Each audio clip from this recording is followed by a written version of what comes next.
I literally remember back when they first dug that hole, and it was just water and mud. It's a little pond now, like an ecosystem. I wonder if that's what they meant to do. Yeah, it looks nice. Greetings, citizens of the interwebs. My name is Yardo Perkins from Perkitech. Our Let's Build Your Soapbox. I am here at the SEPTA rail station at Conshohocken on this Friday, 2nd day of November, about 1:15-ish p.m., commemorating what is, well, for me at least, a very special occasion, because it was roughly, almost exactly to the year today, almost to the time that I left what was my last job and struck out on my own in my private studio, Perkitech, full-time. And given that it was a small feat that I was able to make it this far, and it'll be just a small feat if I'm here or somewhere else again talking about having survived the year 2, I thought I should document this occasion and try to talk a little bit about what brought me here and what I plan to do going forward to keep this going for as long as I can.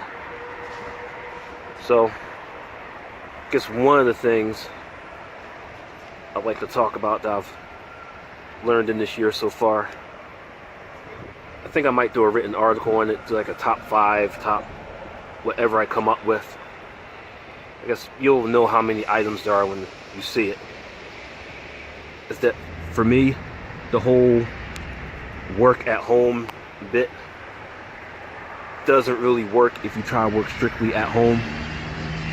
And when you're coming from a 9-to-5 mindset of going to a place to work and handle business, and then coming home when you're done, when you first strike out on your own, yeah, you kind of tell yourself that, oh, you can just do everything from home and you don't have to go to the office anymore. And maybe technically you can do that, but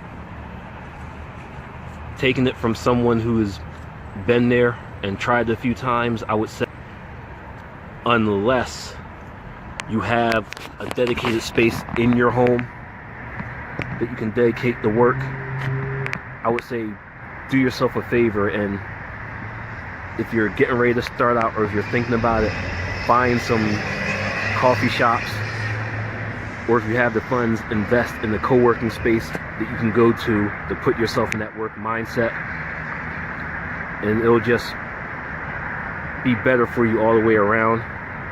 So that way your home can continue to be your home when you're done and winding down. And then down the line, perhaps if you really get into the groove of working, then you can do it at home. Another thing that I've really gotten into over this past year is just basically networking, getting out of my own way and putting myself in front of people to tell them about what I do, how I do it, and how I might be able to help them. One suggestion I'll have for you in that is to really get a solid elevator pitch down and just practice it.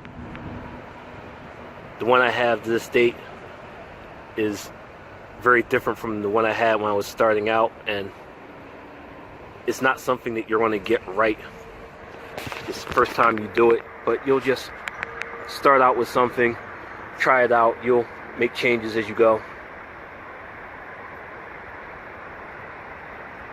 And as far as that,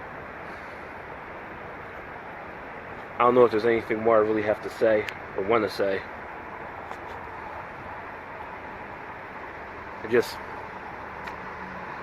Again, I'm kind of happy with myself that I made it this far. I'm doing everything I can to make it as far as I can down the line. I just wanted to mark this day, have some type of documentation and celebration of it somehow. If I come up with more to say, I'll write some notes in the description of the article below this. But if you made it this far, well, thanks for watching the video. If you're a current or former client of mine and you're happy with my work, well, thank you for giving me a chance to help you. If you're a prospect or you're possibly interested in having me work for you, there will be a link to my portfolio and my social so you can see what I do. If you think I might be able to do something for you, just contact me and we can have a discussion. So, yeah, that's about all I gotta say. Yay to year one. Woo. Thanks for watching. More videos to come.